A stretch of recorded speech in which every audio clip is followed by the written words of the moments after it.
It's Introduction to Mathematical Reasoning, and in the previous lecture we discussed what is the mathematical proof. Let me quickly revise the definition. So mathematical proof is a sequence of statements which start with what we know and finishes with what we want to prove. The first question we are going to discuss is what we actually know, how we can know something. In mathematics, we know something if we can prove it. But the next question is, okay, where should we start? Because otherwise we're in a deadlock. And in mathematics, we do the following. We choose some statements we believe to be true and call them axioms. And we prove everything we want under the assumption that all these axioms are true. Let us consider an example, the axioms of inequalities.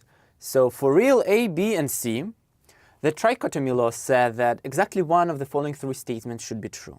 It's impossible that A is less than B and at the same time A is equal to B. The additivity law said that A is less than B if and only if A plus C is less than B plus C. The multiplicativity law said that A is less than B if and only if AC is less than BC, providing the fact that C is positive, and in the negative case we need to switch the inequality. Finally, the transitivity law said that if A is less than B and B is less than C, then A should be less than C. Now we have axioms, and we can try to answer the second question, how to find a proof. Any proof is a sequence, so we may try to start it constructing from the beginning or from the end. If we start constructing from the beginning, it's called the direct proof. Let us consider an example. For example, it's given that A and B are positive reals, and the goal is to prove that if A is less than B, then A minus B squared is positive. Okay, how can we prove this? First of all, we need to get A minus B. In order to do this, we may use the additivity law.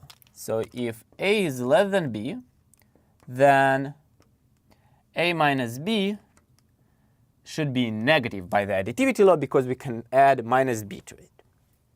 Now we need to get squared here. In order to do this, we may use the multiplicativity law and multiply the inequality by A minus B.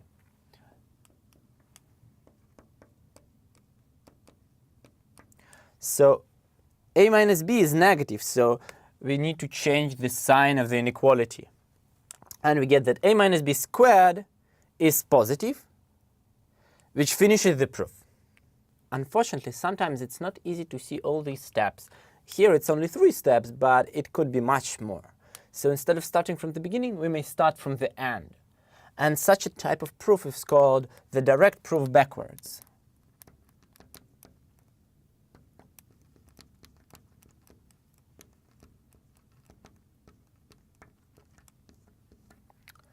So let us consider an example. It's given again that A and B are positive reals, and the goal is to prove that if A is less than B, then 4AB is less than A plus B squared. So as I mentioned, it's not easy to see how to get from this here. So let's start from this point. So we have 4AB less than A plus B squared. How can we get this? We could make this A plus B squared from the expanded formula. So 4AB is less than A squared plus 2AB plus B squared. Okay, how could we get this? We could get this by additivity law by adding 4AB to both sides. So previously it's 0 is less than A squared minus 2AB plus B squared. And this is A minus B squared, so we can rewrite this as 0 is less than A minus B squared. And we have proved already that if A is less than B, then this should be true as well. So it's the same as A is less than B, which finishes the proof. We prove that if A is less than B, then 4AB is less than A plus B squared. As you can see, it's not as easy if you start from the beginning. We had to find somehow that it's important to know that A minus B squared is positive and so on. So it may help if you don't know how to prove the statement. You may start from the end and try to get back. In this video, we discussed what we know, we discussed axioms, and we also discussed how to find direct proofs. In the next video, we are going to discuss how to find indirect proofs, also known as proofs by contradiction. If you have any questions, ask them in the comments. See you later.